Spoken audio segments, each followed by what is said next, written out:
आता ब्रेक नंतर एक महत्त्वाची बातमी। निधी वाटपावरून जितेंद्र आव्हाड यांनी अजित पवार यांच्यावर टीका केली आहे। कटोरा घेऊन उभा राहिलो तरी मला पैसे दिले नाही असं आव्हाड म्हणाले।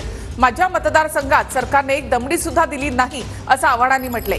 दादांच्या कार्यालयामध्ये 50 फोन केले, पत्रही पाठवली, मात्र कोणतेही उत्तर आलं नाही असं आव्हाडांनी म्हटलंय।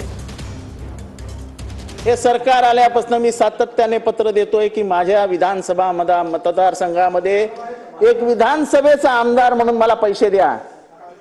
अध्यक्ष महोदय, एक दमडी सुद्धा या सरकारने मला दिली नाही। अध्यक्ष महोदय, ऐकून घ्या माझं दुःख, एक दमडी सुद्धा मला दिली नाही।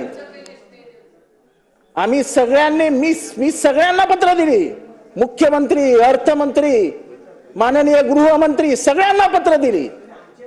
कार्यालयात 50 फोन केले की मला तुमच्या मंत्री महोदयांना भेटण्याची वेळ द्या।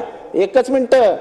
पण अध्यक्ष महोदय, आमदार कटोरा घेऊन दारात उभे असताना माझ्या मतदारसंघात वेगळ्या पद्धतीने 50 कोटी रुपये